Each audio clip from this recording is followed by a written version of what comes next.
Power begins from within. If you're aware of who you are, if you're aware of what you're good at, what you're not good at, if you're able to see how emotions kind of govern your life, if you can learn what your weaknesses are and how to control them, you can't ever get complete control, but awareness is almost enough.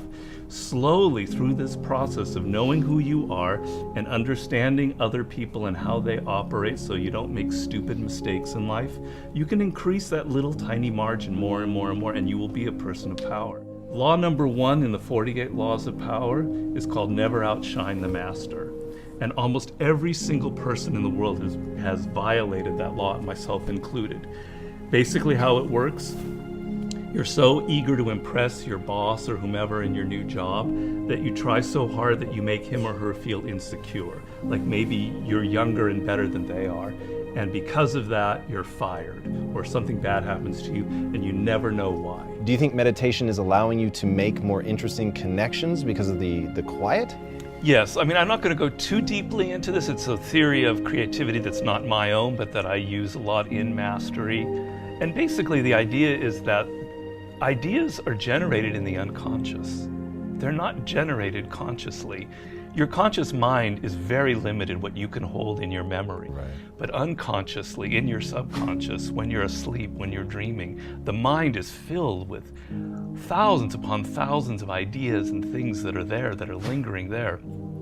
And connections are being made all of the time. And occasionally those connections float up to your conscious mind, and you have a brilliant idea about how to do something. 1 out of 10 people are like great manipulators. And there just takes one person and they can ruin your life. We were born with this natural talent. Every single person is born with this talent for getting inside the minds of other people. It's something that you're not even aware of. How do they need to conceive of that? To what end are they using that skill to make their own dreams come true? First thing is, you're not aware of this power that you have.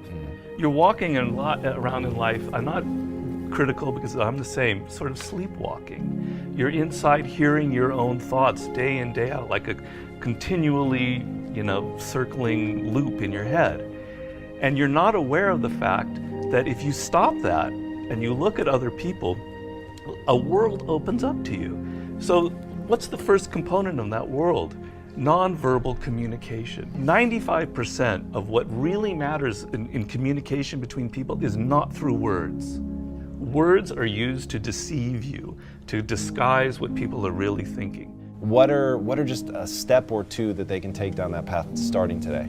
The first thing to understand is the most important, and that it is a skill.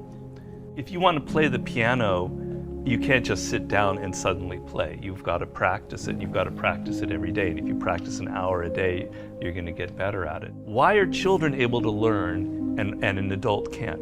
The reason is children don't think that they're superior. They don't think that they already understand the world. They're this small. They're weak. They're defenseless. They have to learn or they're going to die. They have to learn how to speak the language. They have to learn what's going on with their parents, or they're literally going to die. Do you have tricks that you use for ensuring that genius does not become a young man's game, that your books truly get better and better over time? Basically, every time I begin a book, I'm deathly afraid of failing. I feel like, it's not going to sell as well as the last book. I'm losing it. I got to go back to square one. Each project, each thing that you do in life, you have to kind of create that feeling in the gut like, I don't know if I'm going to be able to pull it off. I don't know if I can go 12 rounds with Floyd Mayweather this time. I don't know it. The secret really to success in life, I have to say, is retaining, I talk about this in Mastery, is retaining your childlike qualities. If you're completely a child, that's not going to work. Negative capability is rule number 1 for being a creative person. And if you don't follow anything else in Mastery, that would be enough. The ability to keep 2 ideas that contradict each other in your mind without feeling uncomfortable, without having to come to a conclusion. You can think about something without rushing to judgment and conclusion. You can be in the moment. You can say, well, it could be this, it could be that, it could be that. And you don't have to decide whether it's A, B, or C. You're open to adopting 3 or 4 different viewpoints. If you love music, don't quit your job and play guitar. Like, you're gonna have a hard time feeding your family. But you have advice for them. What is that advice? Yeah, but people say, live your passion. So these are cliches, and nobody changes their life based on a cliche. You've got to do hard work, and to do hard work, you have to have a roadmap. Somebody has to show you step to get there.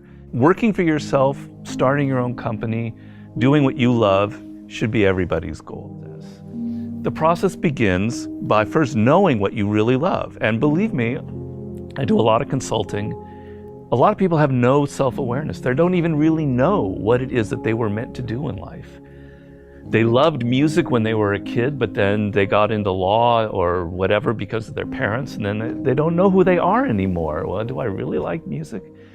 You got to go through that process first of figuring out what it is that really connects to you in a deep, visceral way, what you loved when you were a kid, what still excites you. Once you go through that and you understand it and you've got some clarity about it, okay, how do I incorporate that in my life? So if you're 23 years old, it's a little easier. I love music, but I'm not a musician because I've not been practicing. I just love music. But I have a real good sense of business. I've been studying business and I have an MBA, etc. Okay, I've got to now find a way to craft a career that combines my knowledge of business and my love of music. And if I follow that and I do it smart and I plan it out, eventually what starts out with more business than music will end up becoming more creative as I get better and better at it. How do you prepare somebody to survive that initial stage of boredom and pain? Well, pain is great. You've got to embrace pain. Pain is pleasure. You've got to make the connection between the physical and the mental. Well, you know that when you're exercising, when you're running or you're working out or whatever, it hurts, but it leads to something pleasurable. You have to be able to translate that to mental things. And if you make that switch in your mind, it is mind-blowing what can happen to you. Who are the most messed up people in the world? Spoiled kids.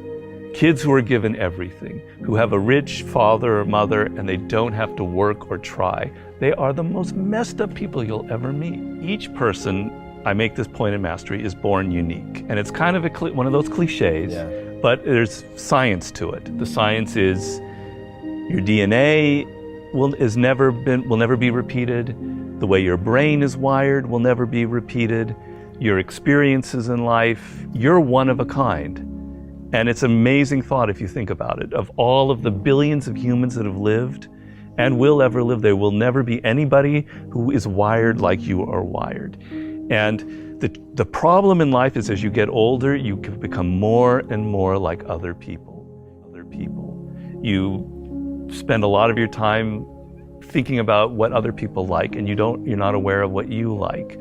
You go into careers because you listen to other people. If you look at all of the brilliant people who've succeeded in life, if you look at a Steve Jobs, you look at an Elon Musk, etc., there's nobody else out there like them. You're never going to be able to pinpoint one other person like them. They are completely unique, and those are the people that end up having power in the world.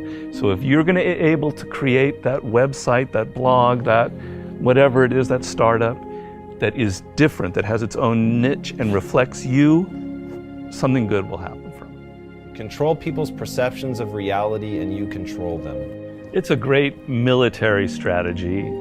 Comes from the great Colonel Boyd, who invented what's known as the OODA loop. And he came up with the OODA loop, which means orientation, observation, decision, action. You have to observe what is happening, orient yourself into the context of it, decide what you need to do, and act. We want to believe that there are shortcuts to success. We want to believe we can take a drug or we can do something that'll make it quick and easy. But the truth is, it takes grit. It takes persistence. So it's hard to understand what could happen to you in 10 years in a visceral gut way of what it means to have failed in life. And to me, failure in life is not having money. It's not realizing your potential. You're 60 years old and you said, I could have been this, and I never did it. That's like the worst thought I think anybody can have.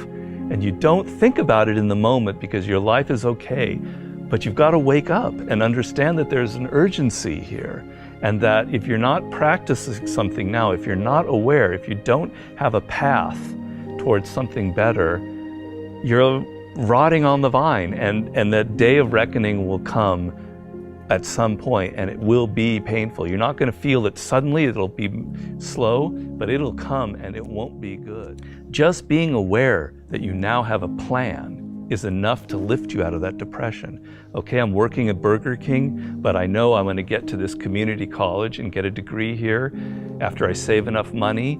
Having a goal is like, will change you completely from being depressed or not taking care of yourself to being energized and moving in the right direction.